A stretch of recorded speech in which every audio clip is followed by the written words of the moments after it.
Hello बच्चों, तो एक बार फिर से आपका लेक्चर नंबर 3 परमाणु वाले चैप्टर में हमारा टॉपिक है बोर मॉडल। बोर का परमाणु मॉडल के इस लेक्चर में आपका हार्दिक स्वागत और अभिनंदन। प्यारे बच्चों, आज हम बोर के परमाणु मॉडल को डिस्कस करेंगे और उसके कुछ अनुप्रयोग हम पढ़ेंगे।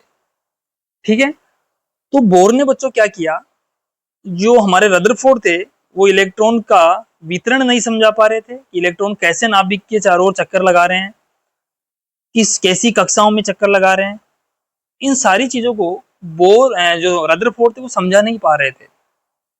और ना ही वो परमाणु के स्पेक्ट्रा को समझा पा रहे थे, स्पेक्ट्रम लाइंस को नहीं समझा पा रहे थे, ना परमाणु के स्थायित्व को समझा पा रहे थे। इन सब कमियों को बोर ने क्वांटम संकल्पनाओं का समावेश करते हुए इसको अच्छे से समझाया। ठीक है, तो चलिए स्टार्ट करते हैं। सबसे पहले हम डेफिनेशंस देखते हैं, यानी बोर का जो परमाणु मॉडल है उसको देखते हैं। बोर का परमाणु मॉडल। बोर ने अपने मॉडल के 3 अभिगृत दिए बच्चों। पहला अभिगृत क्या कहता है, सुनिएगा। इस अभिगृत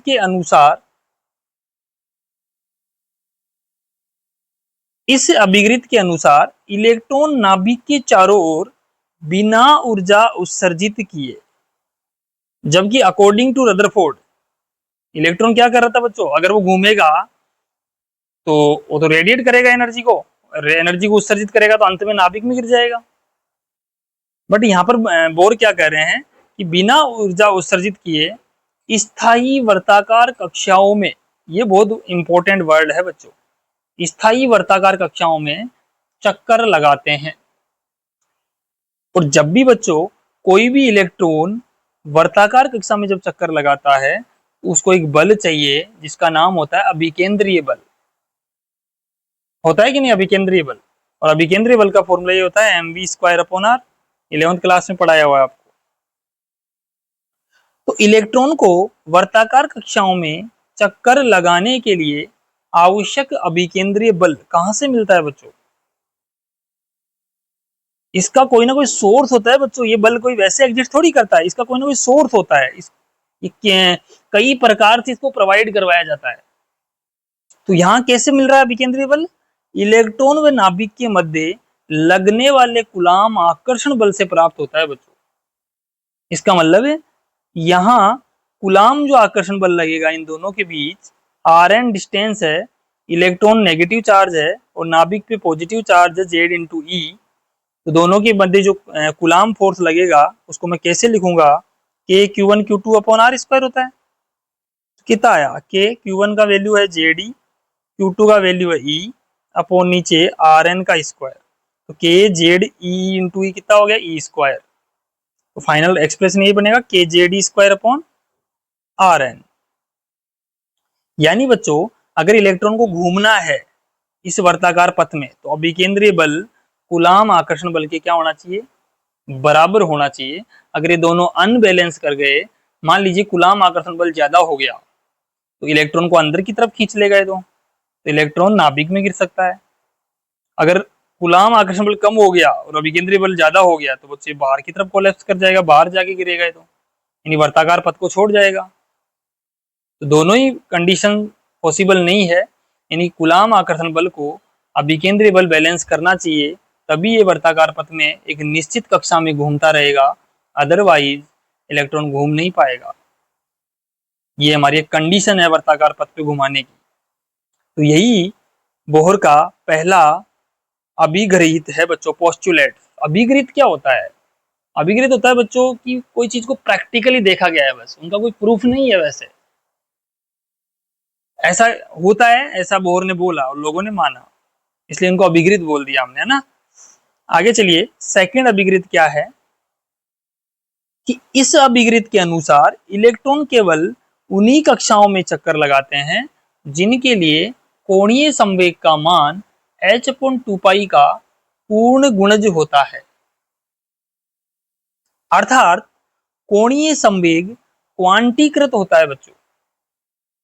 और सभी तुम जानते हो 11th क्लास से कोणीय संवेग L बराबर होता था mvr।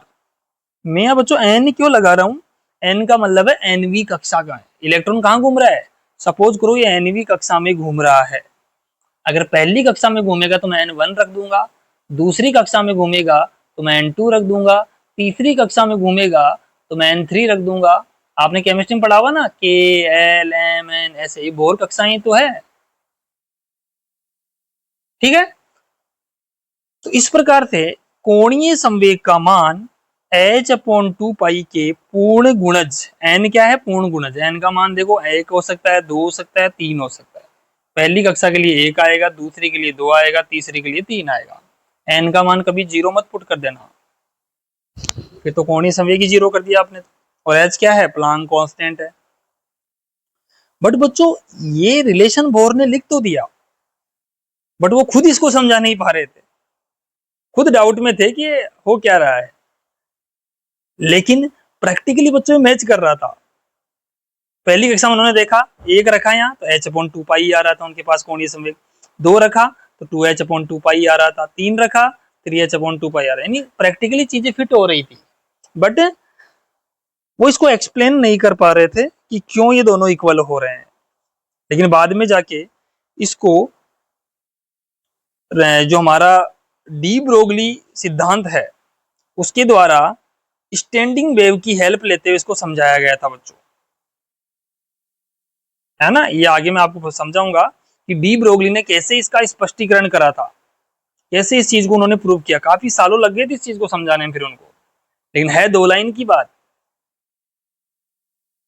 तो ये सेकंड अभिग्रेड खुद एक ड्रॉबैक बन गया, खुद एक कमी बन गई किसकी, बोहर के परमाणु मॉडल की। इसलिए इनको अभिग्रेड बोलते हैं बच्चों, इनका कोई प्रूफ नहीं है वैसे, तो आगे जाके इसको हम समझेंगे। तो आपको द्वितीय अभिग्रेड ये लिख के आना एग्जाम में। तृतीय अभिग्रेड की अगर मैं बात करूं, इस अभिग्रेड के अनुसार जब इलेक्ट्रॉन निम्न ऊर्जा से उच्च ऊर्जा स्तर में जाता है तो वह ऊर्जा अवशोषित करता है, और जब इलेक्ट्रॉन उच्च ऊर्जा स्तर से निम्न ऊर्जा स्तर में जाता है तो वह ऊर्जा का उत्सर्जन करता है। कैसे, मैं इसको समझा देता हूं। सपोज करिए बच्चों ये हमारा न्यूक्लियस है और ये परमाणु में अलग अलग कक्षाएं हैं।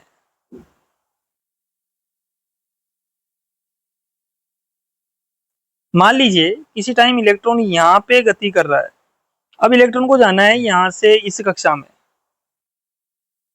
तो इलेक्ट्रॉन यहाँ से यहाँ जा रहे हैं, निम्न कक्षा से उच्च कक्षा में जा रहे हैं, तो इसको एनर्जी ग्रहण करना पड़ेगा बच्चों। फोटोन के रूप में एनर्जी लेता है ये, क्योंकि बोर ने क्वांटम संकल्पनाओं का प्रयोग किया है, यानी फोटोन का यूज करेगा, क्वांटम का मतलब तो एच न्यू एनर्जी ये ग्रहण करेगा इलेक्ट्रॉन, तभी ऊपर जाएगा।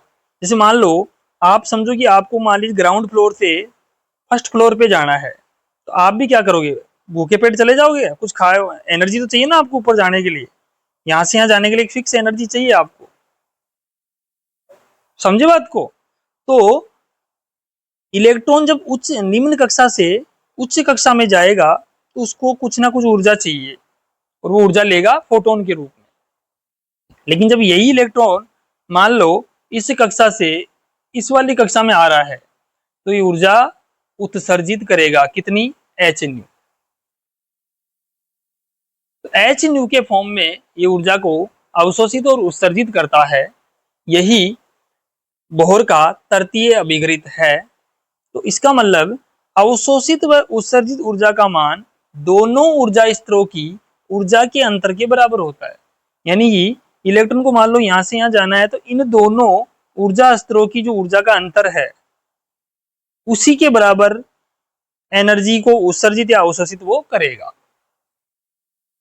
तो सपोज करें कि अगर मान लो ये n है तो इसको n+1 होना पड़ेगा।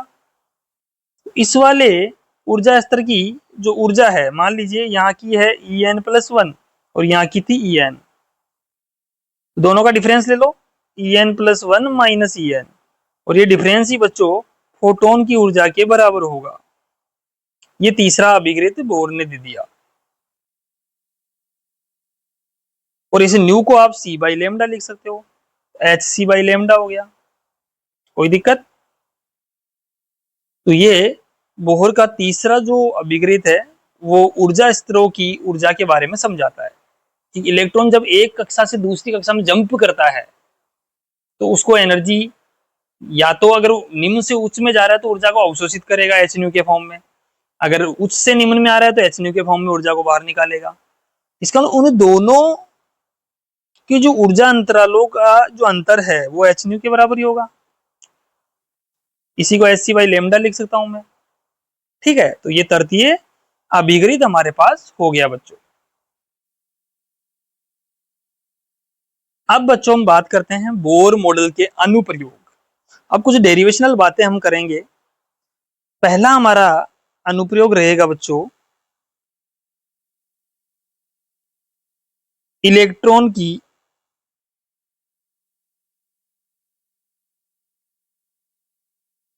कक्षीय त्रिज्या।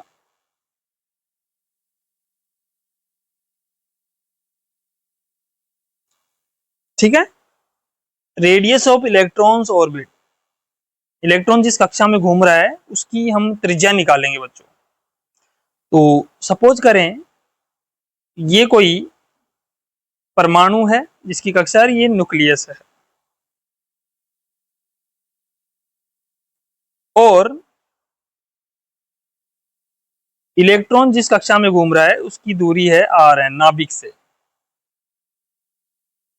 और ये वी एन वेलोसिटी से घूम रहा है। एनवी कक्षा का वेग भी है वी एन होगा। ठीक है, तो आप लिखना चाहो तो लिख सकते हैं, माना एक इलेक्ट्रॉन नाभिक के चारों ओर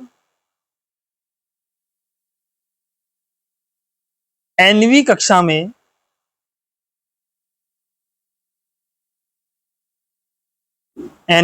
में घूम रहा है,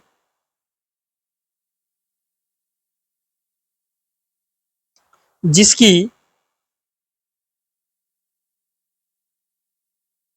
त्रिज्या आर एन व वेग वी एन है। ठीक है, तो अब कुछ नहीं करना, त्रिज्या कैसे निकालोगे? आपको आपने बोर के तीन अभिक्रित पढ़ लिए, तीनों के मैथमेटिकल फॉर्म याद रखने पड़ेंगे आपको। तो आप लिखेंगे अतः बोहर के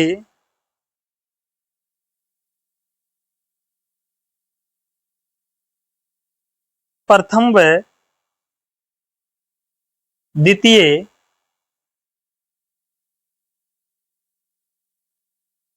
अभिघृत से, पहला अभिघृत हमारे पास M V N square upon R N K J D square upon में R N, equation number 1।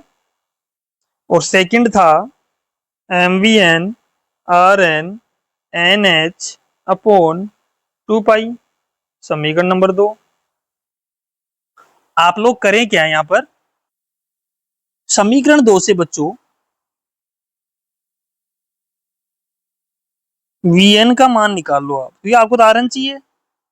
V N निकालो एक बार, कितना आएगा देखो, वी एन चाहिए तो आप एम एम और आर एन को कहाँ भेज दो, इसके नीचे। तो ये बन जाएगा एन एच अपॉन 2 पाई और यहां से आ जाएगा एम इंटू आर एन, समीकरण नंबर 3। अब क्या करना है, समीकरण 3 का मान 1 में पुट कर दो बच्चों, या फिर कह दो कि समीकरण 1 से।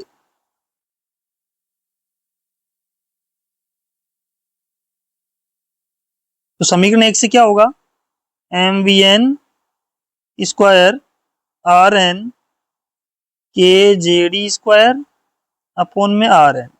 तो देखो आप नीचे से नीचे कैंसिल होगा बच्चों, यहाँ स्क्वायर चल रहा है ना अपने पास, ये मिस्टेक ना कर दीजिएगा आप। गुलाम के जो गुलाम नियम है, गुलाम फोर्स का जो फॉर्मूला था नीचे स्क्वायर आता है। तो आप ये देखो कि यहाँ एक आर एन स्क्वायर से कैंसिल हो जाएगा, तो क्या बचेगा, यहीं पे मैं इक्वल या का साइन लगाता हूं और M V N square is equal to K J D square R N. मुझे क्या चाहिए, आर एन चाहिए। तो मैं क्या करता हूँ, इस आर एन को तो यहाँ ले जाता हूँ, इस पूरे मसाले को नीचे ले आता हूँ। तो मेरे पास आ गया are N K J D square, मेरा ऊपर की ऊपर है, और एम वी एन स्क्वायर नीचे आ गया। सही, सही ना। अब यहां पर हम इसको सोल्व कर लेते हैं। तो आर एन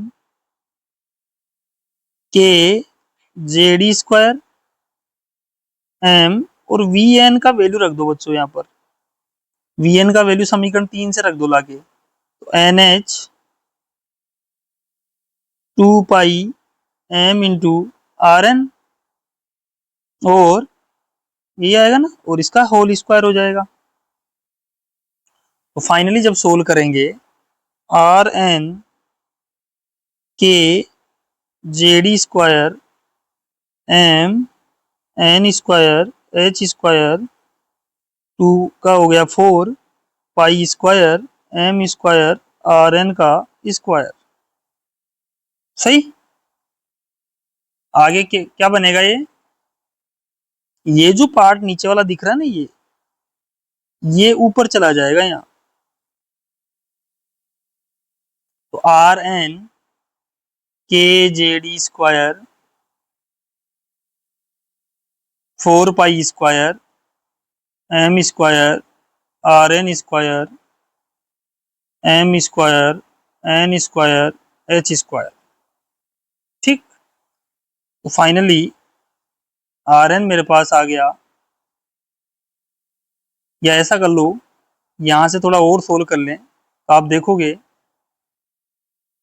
कि एक पावर कट जाएगी आर एन की, ये आर एन इसकी एक पावर से कट जाएगा, इधर ओनली 1 बचा आर एन की जगह। K J D square 4 pi square M square R N, नीचे एम स्क्वायर, ये एम स्क्वायर कहाँ से आ गया, यहाँ तो एम ही था ना, एम ही था। तो एन स्क्वायर एच स्क्वायर, और ऊपर हमारे पास है ही। तो यहाँ से देखो, एक एम काट दूं क्या आपका, वो तो इस एम से पावर कट गई इसकी, ऊपर एक एम बच गया ना ओनली, नीचे से एम हटा दो।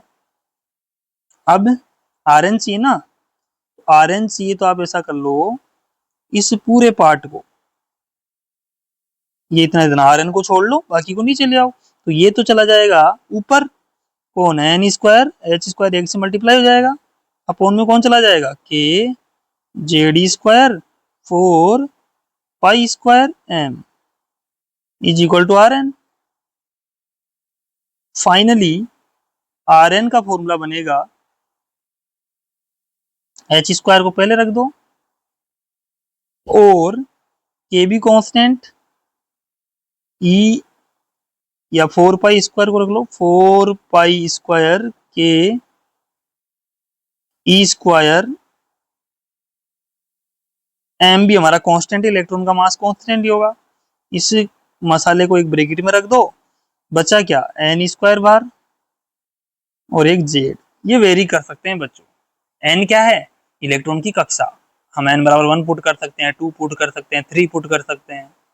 जेड क्या है, एटॉमिक नंबर, क्योंकि जो बोर मॉडल है बच्चों, वो हाइड्रोजन या फिर हाइड्रोजन के समान परमाणुओं के लिए ही लागू होता है, सिंगल इलेक्ट्रॉन सिस्टम के लिए ही लागू है बच्चों ये।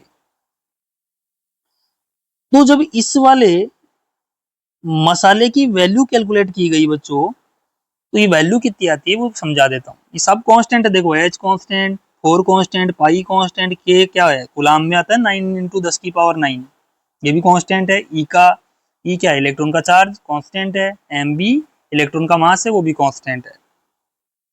आर एन जब इसको सोल्व करते हैं ना, इसको ए नोट से लिखा जाता है पहली बात, इस पूरे को A naught N square by Z. आगे बात समझ में। ए नोट क्या है बच्चों, जहां A naught H square 4 pi square K E square by M. और जब इसको कैलकुलेट करेंगे ना आप लोग, ऊपर एच का वैल्यू रखेंगे 4 पाई का वैल्यू 3.14 का स्क्वायर करेंगे, के का वैल्यू 9 इंटू 10 की पावर 9 रखेंगे, ई का मान 1.6 10 की पावर -19 रखेंगे, एम का मान 9.1 इंटू 10 की पावर -31 रखेंगे। जब पूरा सोल्व करते हैं ए की वैल्यू आती है 0.529 एंगस्ट्रॉम। तो बच्चों इसे ही हम बोहर त्रिज्या कहते हैं। ठीक है, पहली कक्षा में जब जाएंगे तो इसको हम बोहर त्रिज्या बोल लेते हैं बच्चों, बोहर रेडियस, है ना। ए नोट की वैल्यू आ गई है तो R1 निकाल लो। प्रथम कक्षा के लिए चले अपन सीधा, क्योंकि आर एन में इस वैल्यू को पुट कर लो पहले, 0.529 n square by Z angstrom. ये भी आप फॉर्मूला लिख सकते हैं। तो अगर मैं यहां से देख लूं थोड़ा सा इस फॉर्मूले को, तो आर एन आपको सीधा सीधा दिख रहा है, ए नोट तो कांस्टेंट है, एन स्क्वायर के डायरेक्टली प्रोपोर्शनल, और यही आर एन जेड के व्युत्क्रमानुपाती। बच्चों रिलेशन बहुत काम के, न्यूमेरिकल कराऊंगा आपको इनसे मैं, वेरी वेरी इंपॉर्टेंट। देखो डेरिवेशन आसान है, आराम से करोगे, तो रट्टाबाजी करोगे तो कुछ नहीं होना है तुम्हारा। तो अब हम चलते हैं हाइड्रोजन के लिए। हाइड्रोजन परमाणु के लिए इन्होंने समझाया था इस अपने मॉडल को। ये सभी एटम्स के लिए लागू नहीं हो सकता, इसलिए ये भी इसका एक कमी है, ड्रॉबैक है। हाइड्रोजन परमाणु के लिए पहली कक्षा की बात करूंगा मैं, तो हाइड्रोजन का परमाणु क्रमांक 1 होता है, और पहली कक्षा है तो n बराबर 1 रखूंगा मैं।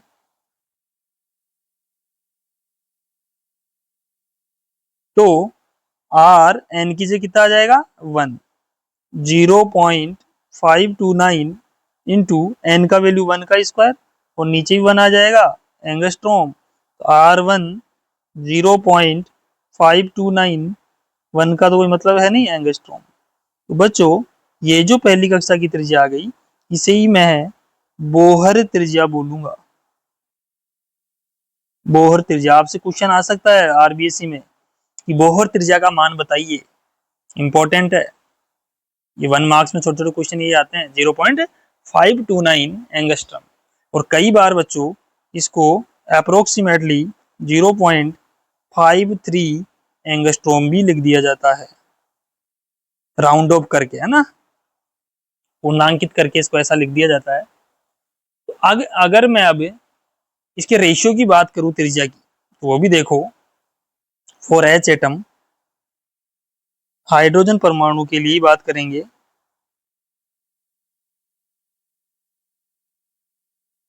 तो जेड तो 1 रखूंगा और कक्षाएं अलग अलग ले लूंगा। तो एन बराबर 1 रखूंगा, एन बराबर 2 भी रखेंगे, एन बराबर 3 रखेंगे, एन बराबर 4 रखेंगे। एन बराबर 1 का मतलब पहली कक्षा, फर्स्ट ऑर्बिट, दूसरी कक्षा, तीसरी कक्षा, और ये चौथी कक्षा। इनको ऐसे ही बोलते हैं हम ग्राउंड स्टेट, है ना। इसको first excited, second excited, third excited ऐसे ही बोलते हैं, वो आगे से बता देंगे आपको।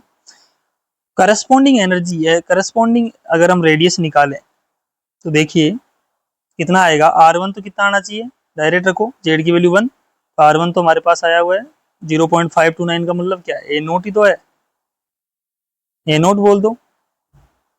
ए नोट का मान भी तो यही था, देखो ना यहाँ पर 0.529, तो R1 का मतलब तो ए नोट ही है।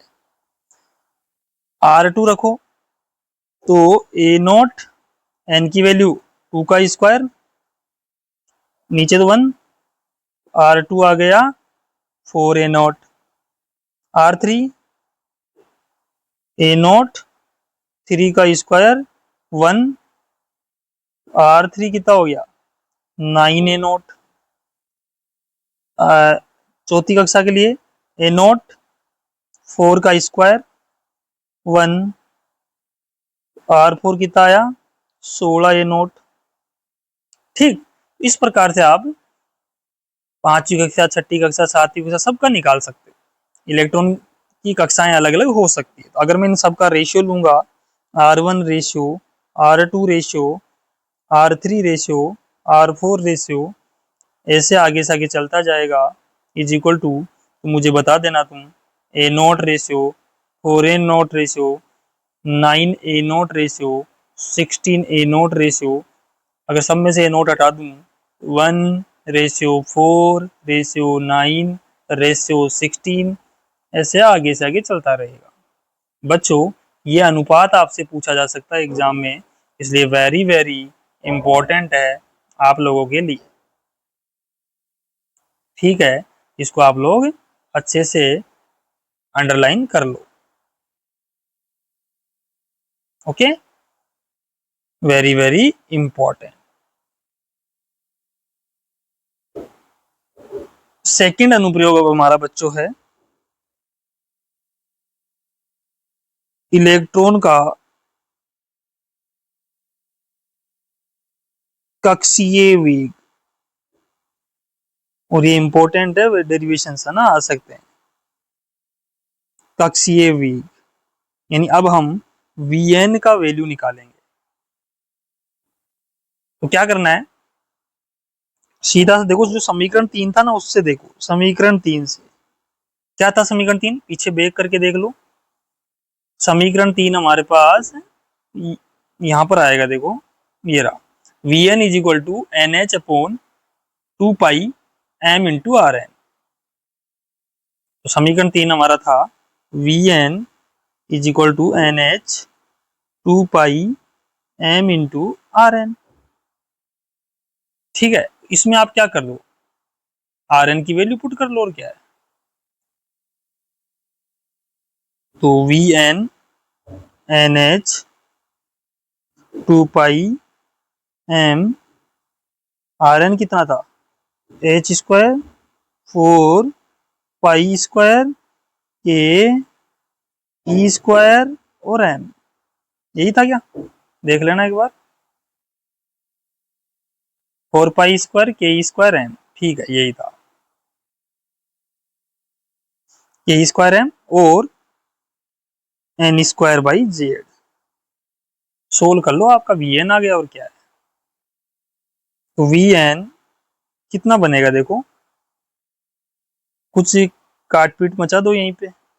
देखो m से m कट गया एक तो, और 2 2 जा 4 हो गया, एक पाई से एक पाई कट गया। आप लोग रफ कॉपी में काट लेना, ऐसे कॉपी में गलतियां मत करना, काट पीट हुई बोर्ड में ऐसा करोगे तो गलत माना जाएगा। और क्या कट रहा है, बस एक आपका n से n भी कट रहा है बच्चों, इस n से n कट सकता है ना ऊपर नीचे, और एक h से एक h भी कट रहा है। तो फाइनली क्या बच रहा है वो देख लो, 2 बच रहा है एक तो, ये सब नीचे वाला पार्ट ना ऊपर चला जाएगा, 2, एक पाई बचा, एक के बचा, एक ई स्क्वायर बचा, एक जेड बचा, अपोन में यहां इस लाइन में देखो ऊपर वाली में क्या बच रहा है, ओनली एक एन बच रहा है। Okay, so v n equal to 2 pi constant, k constant, e square constant. ठीक है, 2 पाई के ई स्क्वायर हमारे पास कांस्टेंट है बच्चों, और हमारे पास क्या बचा, जेड बाई एन बचेगा। एक एच भी तो बच रहा था ना, यहाँ पे एक एच भी बचा है, तो ये तो ऊपर चला गया, एक एच भी यहाँ बचेगा, तो ये एच बच गया। इसको ब्रैकेट में बंद करो इस मसाले को, और जेड बाई एन जो कि वेरी कर सकता है इसको बाहर रख लो। तो बच्चों फिर से इसकी कोई ना कोई वैल्यू होगी इस ब्रैकेट की, इसको मैं वी नोट कह दूं क्या। याद रखना, इस वी नोट का वैल्यू जब कैलकुलेट करते हैं 2 पाई ke² h, इसका जब वैल्यू कैलकुलेट करते हैं तो 2.1 इंटू 10⁶ मीटर पर सेकंड आती है। इसको आप c बटे 137 भी लिख सकते हो। c का मान कितना होता है 3 इंटू 10⁸। अगर आप यहाँ रखोगे 3 इंटू 10⁸ और फिर 137 का भाग लगाओगे तो यही वैल्यू आपको मिलेगी। तो ये आपके एनसीईआरटी में तो नहीं है c बटा 130, फिर भी आप कंपटीशन के लिए याद रखें। तो finally we note 2.1 into 10⁶ metre पर सेकंड भी हो सकता है और c बाई 137 भी हो सकता है।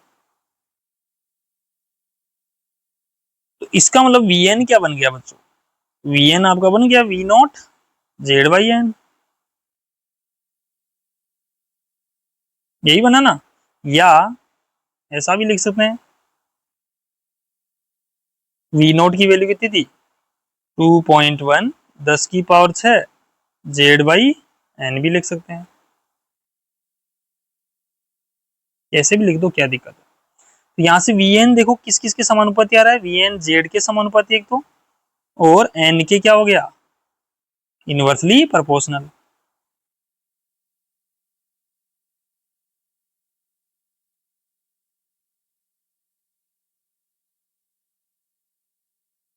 ठीक है, तो ये हमारे पास कुछ इंपॉर्टेंट कंक्लूजन हमने निकाल लिए बच्चों।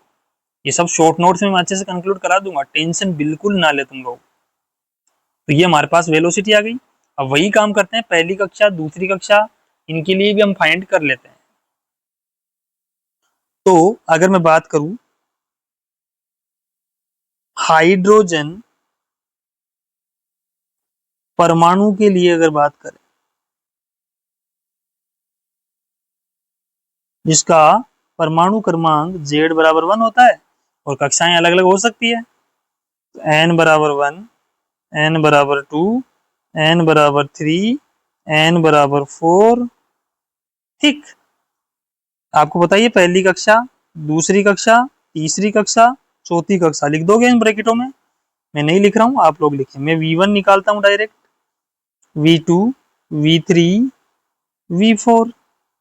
V1 तो कितना आएगा बताओ भाई, V नॉट वो कितना था जेड बाई एन 1/1 हो जाएगा मीटर पर सेकेंड। तो ये आ गया Vn बराबर V नॉट। यहाँ बताइए V नॉट जेड का वैल्यू 1, एन का वैल्यू 2, तो ये आ गया V2 कितना आ गया V not by 2, V not 1/3 तीसरी कक्षा के लिए। तो V3 कितना हो गया V not by 3, V not 1/4, V4 कितना हो गया V नॉट बाई 4। अगर इन सबका रेशियो ले लूंगा ना मैं, तो V1 ratio V2 ratio V3 ratio V4 ऐसे चलता रहेगा बच्चों। V not ratio V not by 2, V not by 3, V not by 4। तो फाइनली सबका V नॉट हटा दो, 1 रेशियो 1/2, 1/3, 1/4, इसकी भी चाहे 1/1 लगा लो। इस प्रकार से रेशियो चलता रहेगा।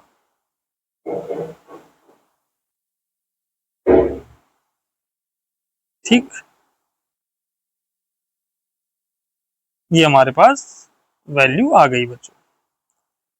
तो आज हमने इलेक्ट्रॉन की रेडियस निकाल ली और वेलोसिटी निकाल ली। तो बच्चों आगे इसके कुछ अनुप्रयोग और है। अभी तो हमें इलेक्ट्रॉन की कुल ऊर्जा निकालनी है, फिर आवर्ती निकालनी है ना, आवर्तकाल निकालना है, कुछ और छोटे छोटे टर्म्स हम पढ़ेंगे। तो कल के लेक्चर में हम बोर मॉडल को कंप्लीट करेंगे और फिर हमारा इसमें हाइड्रोजन का स्पेक्ट्रम बचेगा बच्चों आपके। तो अब चैप्टर कुछ बचा नहीं है ज्यादा, है ना, फिर लाइमन बामर पास्चन ब्रैकेट वाली श्रेणियां पढ़ेंगे। ठीक है, तो मिलते हैं अपन अगले लेक्चर में। तो आई होप आपको आज का लेक्चर अच्छे से समझ में आया होगा बच्चों। Thank you for watching this video, love you all my dear student, thank you again, thank you.